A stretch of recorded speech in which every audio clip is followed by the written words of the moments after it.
దీనికి సంబంధించి మరో బ్రేకింగ్ న్యూస్ చూస్తున్నాం. కాంగ్రెస్ లో రావాలని కడియం శ్రీహరిని పార్టీ రాష్ట్ర వ్యవహారాల ఇన్ఛార్జ్ దీపదాస్ మున్షి ఆహ్వానించారు. కడియం శ్రీహరితో పాటు కడియం కావ్యను కూడా కాంగ్రెస్ లోకి ఆహ్వానించారు. ఈ నెల 30న లేదా ఏప్రిల్ 6న కాంగ్రెస్ పార్టీలోకి చేరబోతున్నారు.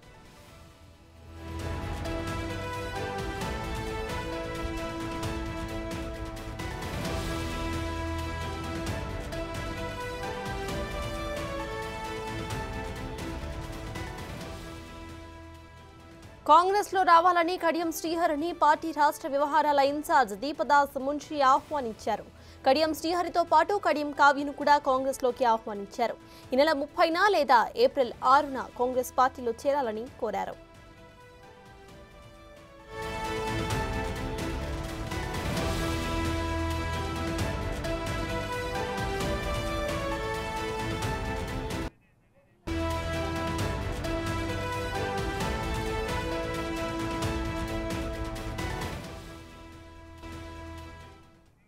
కడియం శ్రీహరి మరియు కడియం కావ్య ఇరువురిని కూడా దీపదాస్ మున్షి కాంగ్రెస్ పార్టీలో చేరారని ఆహ్వానించినట్టు తెలుస్తోంది. ఇదే విషయంపై పూర్తి డీటెయిల్స్ ను మా ప్రతినిధి సైదులు అందిస్తారు. సైదులు చెప్పండి, వీళ్ళిద్దరూ కూడా రేపు కాంగ్రెస్ పార్టీలో చేరబోతున్నట్టు తెలుస్తోంది. దీన్ని ఎలా చూడాలంటారు?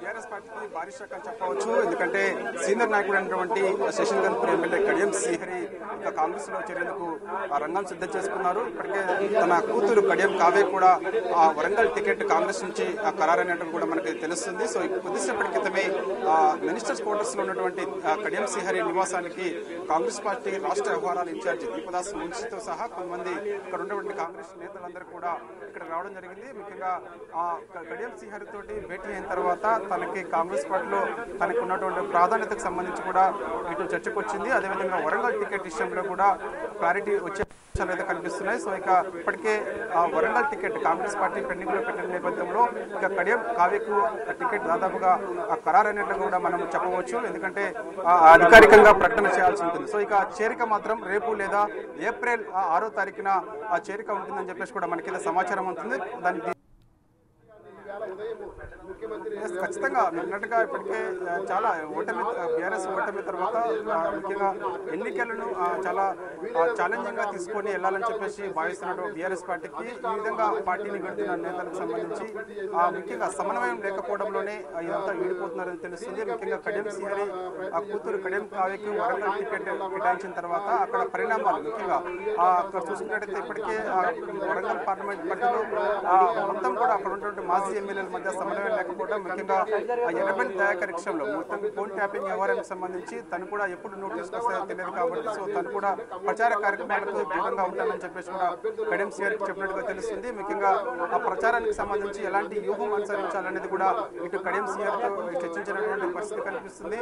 నేతల మధ్య సమన్వయం లోపం కారణంగానే ఈ పార్టీని వీడి వెళ్లిపోతున్నట్టుగా కూడా తను లేఖలో పొందుపరిచారు. ముఖ్యంగా సంచలనమైన ఆరోపణలు కూడా కడియం కావ్య కూడా చేశారు. ముఖ్యంగా ఢిల్లీ లిక్కర్ స్కామ్ అయితే అదేవిధంగా కాళేశ్వరం అవినీతికి సంబంధించి ముఖ్యంగా ఫోన్ ట్యాపింగ్ వ్యవహారం ఇదంతా కూడా రాష్ట్ర ప్రజల్లో చర్చనీయాంశంగా మారింది.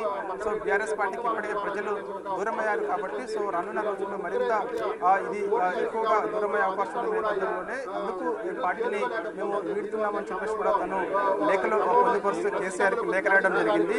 సో ఏదైనప్పటికీ కూడా ఈ ఎన్నికల దగ్గర పడుతున్న వేళ బీఆర్ఎస్ పార్టీకి అయితే వరుస షాకులు అని చెప్పొచ్చు. ఎందుకంటే చాలా మంది నేతలందరూ కూడా పార్టీని వీడి వెళ్ళిపోతున్నారు. ముఖ్యంగా ఇప్పుడు వరంగల్ టికెట్ విషయానికి వస్తే మాత్రం అభ్యర్థికి సంబంధించి ఎవరు ఉన్నారని కూడా తెలియనటువంటి పరిస్థితి కనిపిస్తుంది. ఎందుకంటే సిట్టింగ్ ఎంపీగా ఉన్నటువంటి పస్నూరు దయాకర్ ని మార్చి మరి ఆరూరు రమేష్ కి టికెట్ ఇస్తారని చెప్పేసి కూడా ముందుగా భావించారు. ఆరూరు రమేష్ కూడా వద్దనపేట మాజీ ఎమ్మెల్యే ప్రస్తుతం అతను బీఆర్ఎస్ వీడి బీజేపీలకు కూడా వెళ్ళడం జరిగింది. సో తన టికెట్ కూడా ఆశించారు ప్రస్తుతం. కానీ ఆ చివరి నిమిషంలో అన్యాయంగా కడియం కావ్యకు ఇచ్చారు. కానీ కడియం కావ్యకు సంబంధించి ఆ వరంగల్ పార్లమెంట్ పడుతున్నటువంటి మాజీ ఎమ్మెల్యేలు ఎవరైతే ఉన్నారో వారందరూ కూడా సహకరించడం లేదు, సమన్వయం చేసుకోవడం లేదు.